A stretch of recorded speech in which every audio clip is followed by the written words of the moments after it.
Israeli Prime Minister Benjamin Netanyahu says Israel and the U.S. are now considering alternative options after both countries walked away from ceasefire negotiations with Hamas.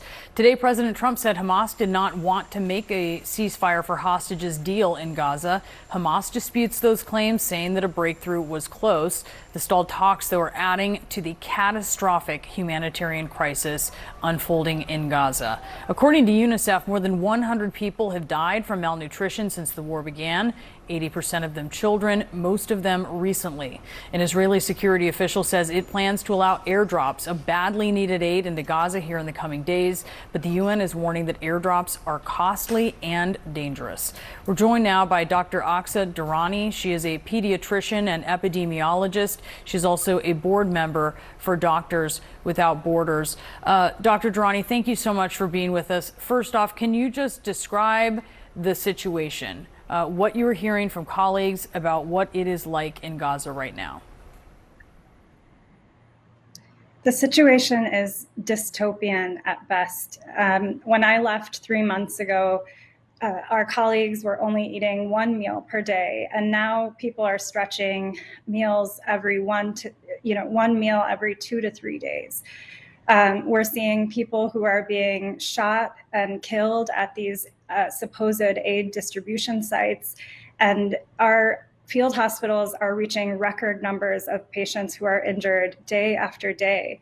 When I left, I couldn't imagine that the horrors would have gotten worse, and yet each day it is getting worse. Can staff and volunteers do the work they need to do when they themselves are not getting enough to eat? It's impossible. What we are asking from them is impossible. They are hungry, they're exhausted, they have been undergoing this trauma for more than 21 months at this point. And it's completely unconscionable. It's the equivalent of thousands of children starving in Central Park when you have metric tons of food locked away, in Union Square in New York City. It's just miles away. And it's just a shameful, a shame of humanity that we are allowing this. And all we need today is political will. We need action from our political leaders to stop this. One word from President Trump could ensure that our patients have food, that children are not begging for food when they are maimed by airstrikes, and the things that they are crying about are that they're hungry rather than their third-degree burns or their amputation. They're actually crying for food. And so, our colleagues need this to stop. That is what they need. As Israel will allow other countries to airdrop aid, the last time that aid was airdropped, people died, right? At one point, there were 12 people who drowned when drops missed a beach. Do you have concerns about airdrops, or are things so dire at this point that maybe you think it's worth the risk? Airdrops are a distraction. At this point, they are, as you mentioned, they're inefficient, they're dangerous. Food needs to be allowed in at scale. We're already seeing that 1 in 4 young children and pregnant women who are coming to MSF clinics are malnourished. The tiny amount of food that airdrops will provide in this dangerous and ineffective manner is not going to work. This is just one aspect of the genocidal horrors that we're witnessing, and airdrops will not stop it. We need political leaders, again, to put an end to these genocidal horrors. And I will just note, Israel obviously would take issue with your description. I certainly hear what you are saying, and that is your assessment of the situation. I do want to ask you, the Trump administration has repeatedly claimed that there's widespread theft of humanitarian aid by Hamas, but there's this new internal U.S. government review that has found no evidence of widespread theft by Hamas.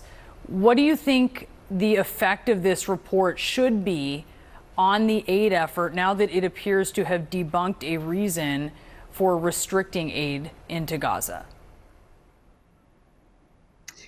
I just want to comment on one thing that you said. I mean, of course, the Israeli government will deny that what we're witnessing is genocide. But what we have witnessed, and I have personally witnessed, is the systematic destruction of life.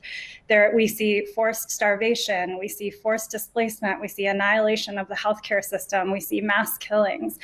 We're at a loss for words that can describe this situation. But moving beyond words, we need action now. So the United States government is seeing, we have not seen any aid diversion that is significant in our practice, and they are confirming this. And so they need to meet their obligation to prevent genocide in order to, facilitate the unimpeded access to aid through a principled aid mechanism, not through this sham mechanism of the GHF, where our own colleague, one of our own colleagues, was killed while seeking food aid. It's beyond comprehension at this point. We need our American public to realize that taxpayer dollars are funding these horrors, and we need to speak out, and we have every obligation to reach out to our government to stop this. Dr. Aqsa Durrani, thank you so much. We really appreciate you being on.